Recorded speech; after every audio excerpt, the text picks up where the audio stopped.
Hi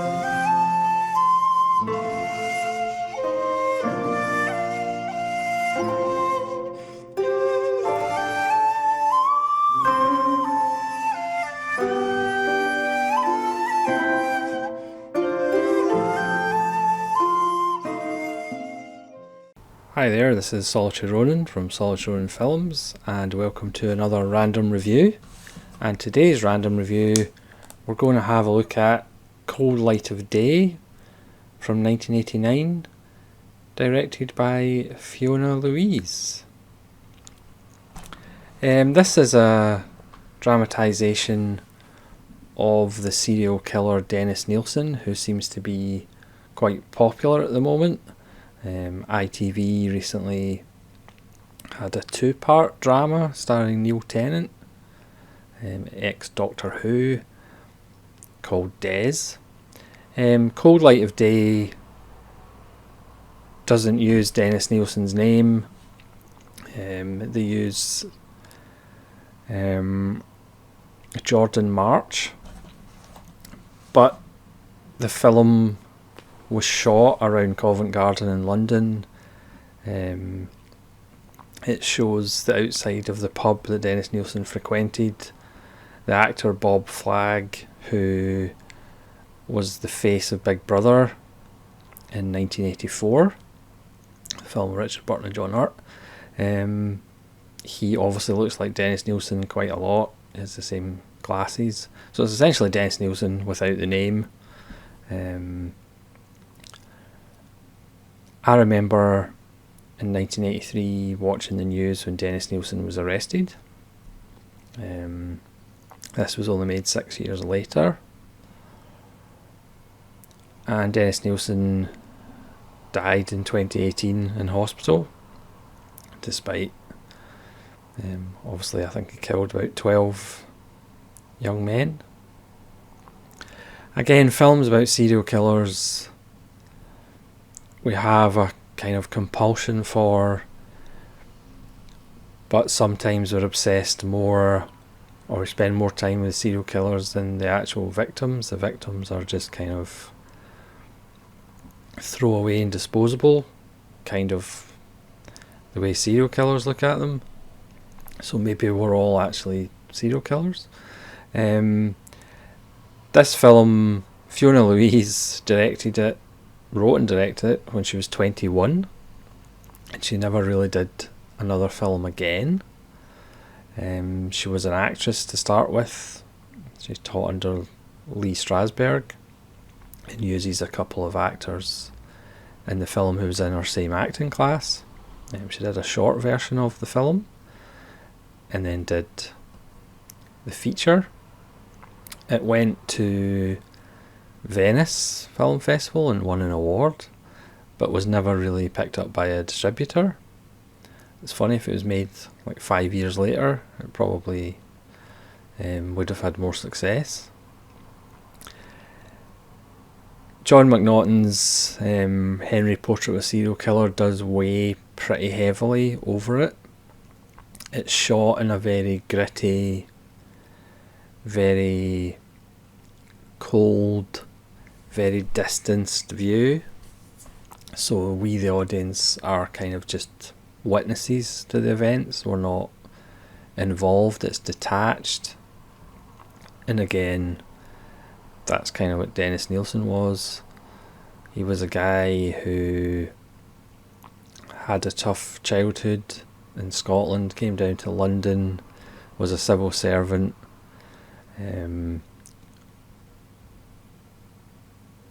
was a homosexual, or a latent homosexual, but kind of denied it. And he would pick up young men, wanting them to stay, but he didn't want them to leave, so he ended up killing them and keeping them as companions. In this film you really get a good sense of the detached nature, the kind of social isolation and living in a big city,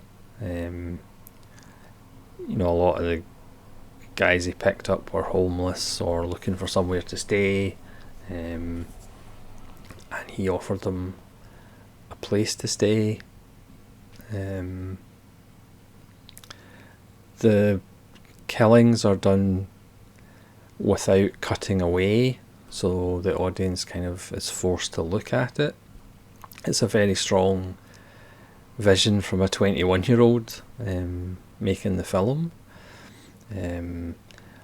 Bob Flagg gives a really good performance as Nielsen. Sorry, not as Nielsen.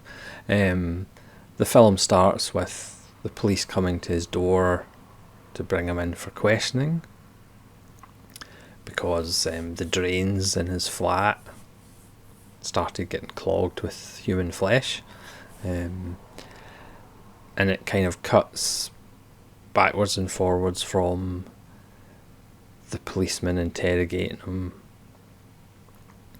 back to the events of him meeting the guys, and then in those flashbacks, there's flashbacks to his childhood, his relationship with his grandfather, his grandfather's death.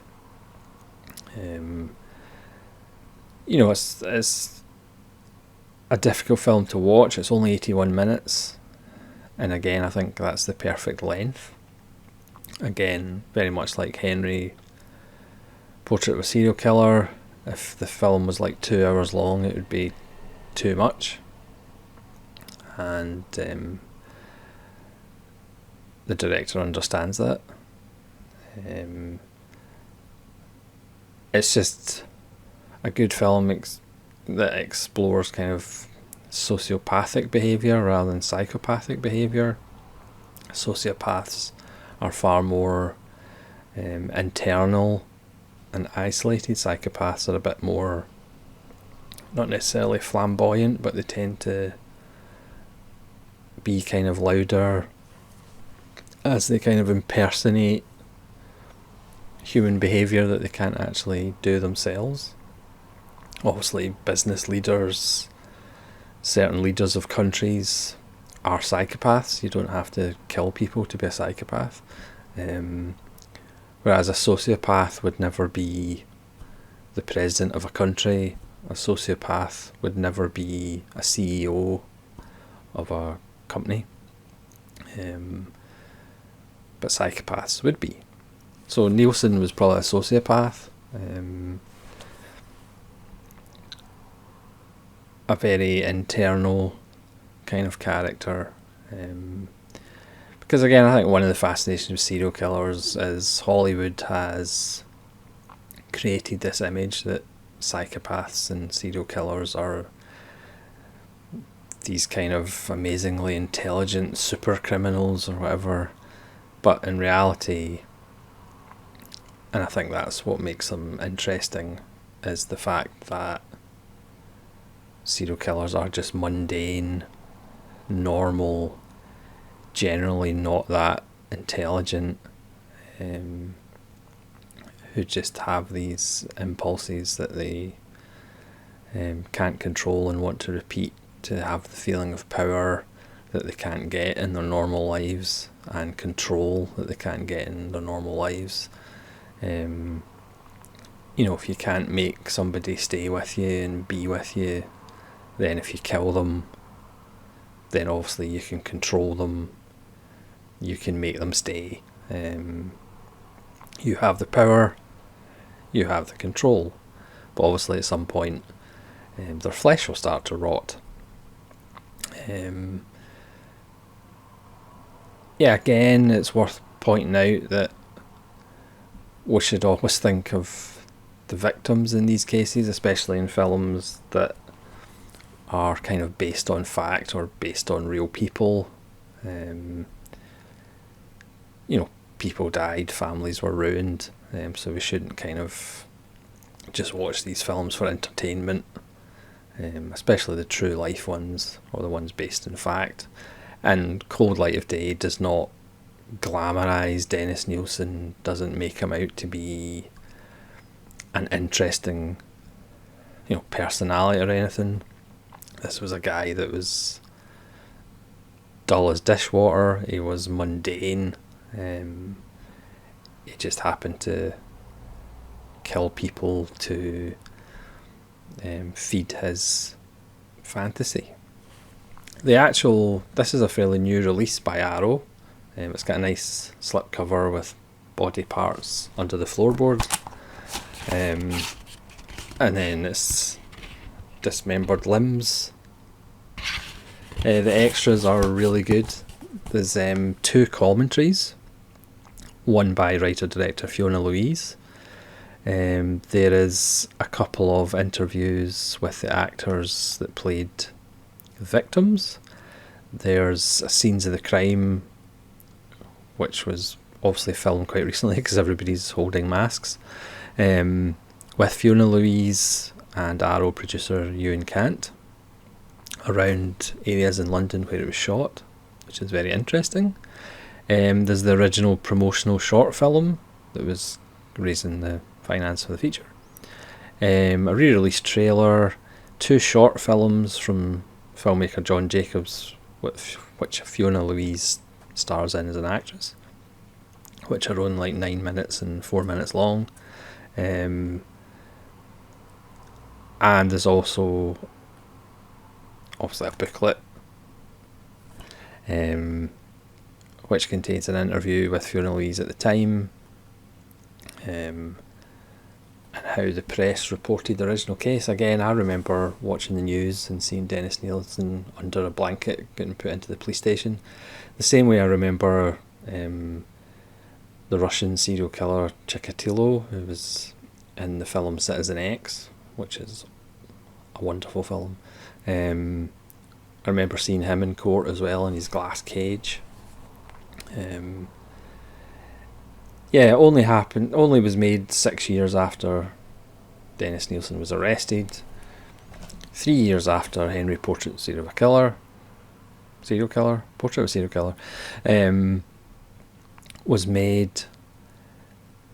It's a really good little cold, disturbing film. It's kind of the way real life dramatizations of kind of real life serial killers should be. It's not polished, it doesn't look nice. Again, I haven't watched the Neil Tennant. It's not Neil Tennant, is it? Is he not the lead singer of David Tennant? Sorry, Neil Tennant's the singer in Pet Shop Boys, is he not? David Tennant and Des. I haven't watched that. I'm not really interested in watching it, to be honest. But I hope that's not a polished, good-looking show, because it really shouldn't be. A fairly new Arrow release, but I would recommend it if you're a fan of gritty, depressing serial killer films. So thanks very much for watching this cheery random review. Let me know if you've seen Cold Light of Day and what you thought of it, or what you think of the whole subject of making films about real life serial killers. Is it interesting? Is it fascinating? Or is it a little bit tasteless when we do tend to focus on the killers and kind of just ignore the victims? And hopefully you'll join me for perhaps a slightly more cheery random review. That got depressing quite quickly. This is Solitary Ronin from Solitary Ronin Films saying, don't have nightmares and stay safe.